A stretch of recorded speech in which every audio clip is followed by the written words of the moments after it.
Sébastien, thanks very much for joining us today.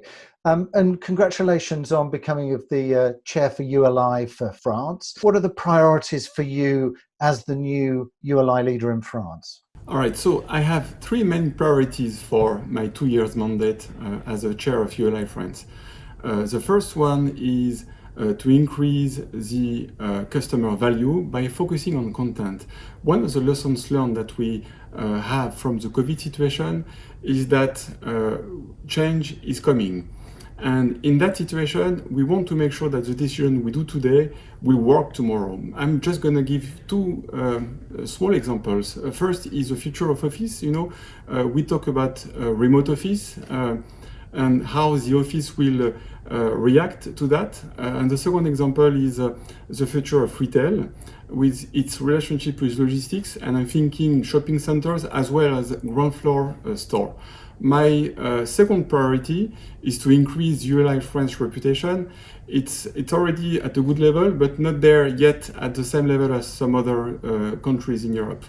My third priority, and that may be a follow-up to the first two ones, is to increase the membership base of ULI France. You mentioned there the current crisis that's created a series of challenges.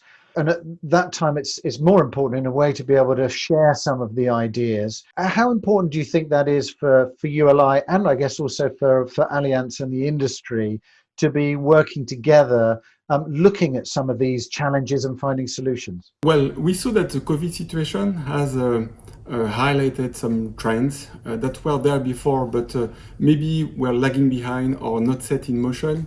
I'm thinking here about sustainable development, digitization, or even how cities work with buildings. I think on those subjects, ULI is well equipped to be the reference organization to turn to when you have to think about those topics. Three main reasons for that.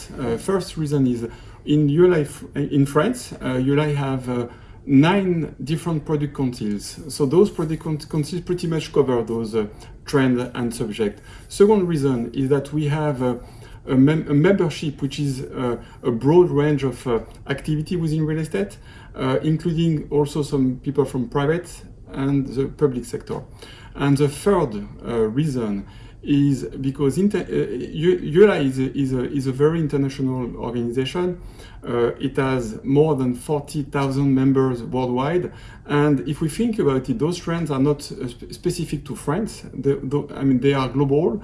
And if we want to think about how to solve those issues in France, I think getting the reference of how it's done in other countries is critical. You also mentioned Allianz in your question, and thank you for that, because this is exactly what Allianz is looking for with that partnership with ULI, is to make sure that its investments are sustainable in the long run. In terms of the practical side of ULI, what are you going to be doing in the French market, particularly in terms of ULI and bringing members together? So practically, we plan on using much more webinars. We've used them during the lockdown period. It works, and it's a good way to spread messages and to reach to our members. Also, we usually do a yearly event at ULI, a physical event.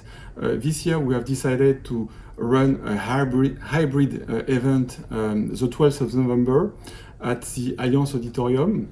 The subject will be the Olympic Games of Paris in 2024, and specifically about the heritage. We will try to address two subjects during that event. First one being what is necessary to achieve success in that heritage, and the second question will be are those investments financially viable? We will have some great speakers. So, and again, it's the 12th of November, Allianz Auditorium in La Défense. Be there and see you there. Also, we would like to focus on two groups within ULI France, the young leaders and the next generation. So not only to teach them, but also to learn from them. They are the future. Last, I want to take that opportunity to thank all of our sponsors. They decided to renew their trust in ULI. And for me, it's a good sign that we want to focus on what's going to be our future tomorrow.